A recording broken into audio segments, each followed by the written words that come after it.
bata pa yun, tapos piso lang yun. Bata pa yun. Gamutin mo yung paa mo. Yung pwesto mo ng paa. Kaya kanya natatamaan kasi dilim yung paa mo. Umaasa ka sa haba. Ang ganun lagi, oh. Yan. Ang tinipid mo, hanapin mo lagi yung kanan mo yung lalaki sa paa. At yung sa likod, ganun din, hanapin mo yung kanan yung lalaki. Yan! Yan, para maging correct yung posture mo. Na, ano mo pa? Ganun mo pa. Ito. Paano mo?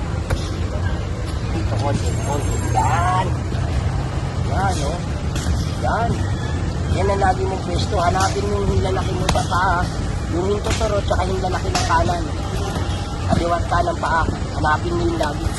Para ditipin. Oo, para nagbabawis ka. Yan. Oo. Yun ang gawin mo.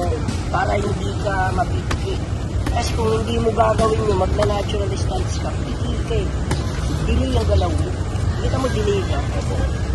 Diba? Yung kamay mo, okay. Ito okay siya. Problema, yung paggalaw ng paa mo. Pati yung pagkarga mo ng pwersa, mali. Kasi yung pundasyon mo, hindi ka nakatamang plastar. Dapat ang plastar mo, tama. Yan.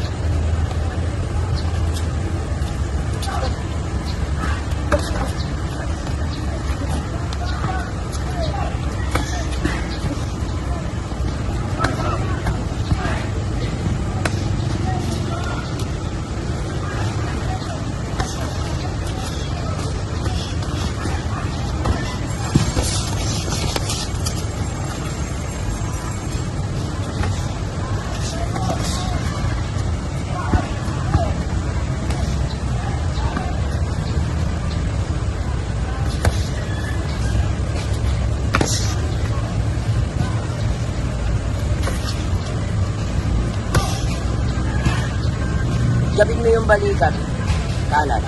Jabin mo yung balikat. Jabin mo yung kaliwang, yung kanang balikat niya. Sige, jabin mo. Yan, jabin mo. Sige, jabin mo yung kanang balikat.